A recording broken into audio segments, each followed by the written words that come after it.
Anyway guys, I just wanted to thank you so much for the support that you given me on the last video, and keep on supporting me by pressing that like button and subscribe to the channel if you actually find this content kind of entertaining and helpful. So how is it going everybody? Hope you're all doing well and great, and welcome back to another vid. But hey, again, let's make it short and sweet and get into it. Number 5, the GTX 1650 Super. Now I wanted to add the RX 5500 XT to the mix, but for the price it's not actually worth it. The GTX 1650 Super is faster. It's one of the best GPUs you can get right now at the sub 150 bucks. It gives you a great performance in 1080p and even 1440p if you're gonna play games that kind of graphical intensive, and it's rated at somewhere around 120 watt TDP, and it gives you a great performance. 4GB of VRAM is actually more than enough for 1080p gaming and even 1440p, but that's if you just don't want to like max out the textures and the highest graphical intensive game ever. 4GB is more than enough, and this is the fastest GPU you can get for around 160 bucks, so you cannot go wrong with it at all, and it's actually the best and the fastest GPU on the market right now for that price. Now next up at number 4, we have the one and only GTX 1660 Super. Again, Nvidia is taking the cake with the budget market at sub 250 bucks. This is one of the best GPUs you can actually consider getting into streaming with it. I mean, it's not gonna give you the greatest performance in terms of streaming and gaming at the same time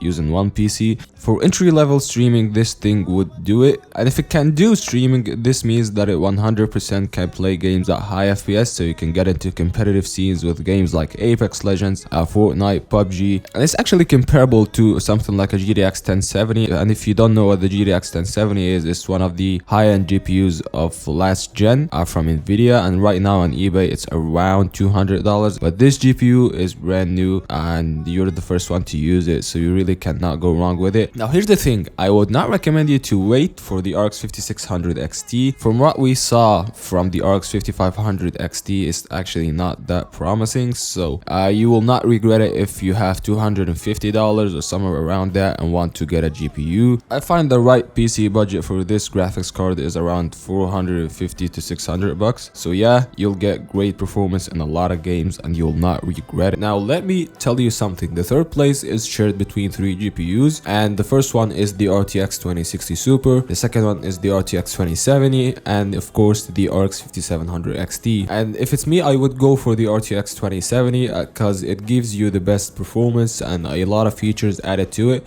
You can get that invent encoder and you can go with overclocking that actually can give you a good performance boost, and there's that ray tracing tech that you can add to other games like Control, Battlefield 5, and hopefully we'll see it in other indie games, and it actually makes games look pretty cool. Hopefully it will not end up being a gimmick and it will be more used from game developers, but hey, that's why I lean towards the RTX 2070, and it performs better on games like Fortnite, Apex Legends, Overwatch, because it's more FPS driven games, and these games seem to scale better on Nvidia GPUs. Like, I'm a huge Fortnite fan, and if I ever wanted to go into streaming or recording gameplay while I'm actually playing them and using that on one PC, the RTX 2070 is gonna serve me pretty well. And the thing is, you can't find it anywhere right now brand new for around 400 bucks. I mean, it goes for 350 bucks on Amazon used right now. You can pick it up since they're not anywhere brand new for a good price. The RTX 2060 Super is the one that you should go for if you want an Nvidia GPU, but you will start to see some type of a performance difference because this one is a 6GB model while the RTX 2070 is an 8GB, and the RX 5700 XT is actually performing better than all these GPUs. So it's actually a matter of picking your side, and yeah, you cannot go wrong with any of the 3. Now the second one goes to the RTX 2070 Super. Now let me explain. The RTX 2070 Super gives you a great performance, a GTX 1080 Ti like performance. Like right now on eBay you can get a GTX 1080 Ti for around 450 bucks, while an RTX 2070 Super can go for around somewhere 500-ish, and this is like the best price performance GPU on the high-end market in my opinion. You can play games easily at 1440p, 4K, and max out games and get 240 FPS if you want so yeah, it's a great GPU for the price you're paying, and you can't go wrong with it at all. I mean, you can fit it on like a 1500 bucks gaming PC build. This one is kind of identical to the 1080 Ti with that ray tracing feature, so you really cannot go wrong with it at all. Now coming up with number 1, the GOAT, the RX 5700. Now this GPU is for around 300 bucks. You can get a single fan model that lowers lower style GPU for sub $300 on eBay and sites of that kind. I mean, you can get a good deal on it, that's what I mean. And this is one of the best price performance GPUs you can find on the market right now. For $300, you're getting an entry level high-end gaming GPU, if that made any sense. $300 seems to be somewhere like not ultra high-end and not super budget, so it's kind of like the best price performance GPU you can get if you want to get into, you know, a higher tier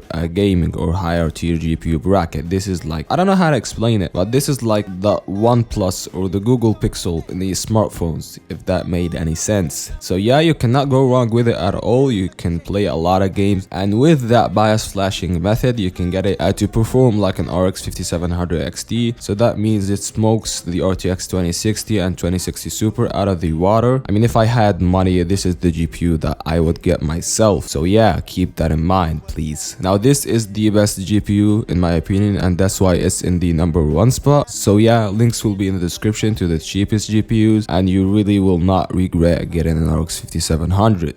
So if you like that video, guys, press on that like button, and if you want to see more videos of that kind, please type down in the comments what do you want to see, and of course subscribe, because you haven't been subscribing a lot lately, guys, and that's not cool. Hopefully this video was helpful and entertaining, and I will see you in the next one. Thank you so much. Peace.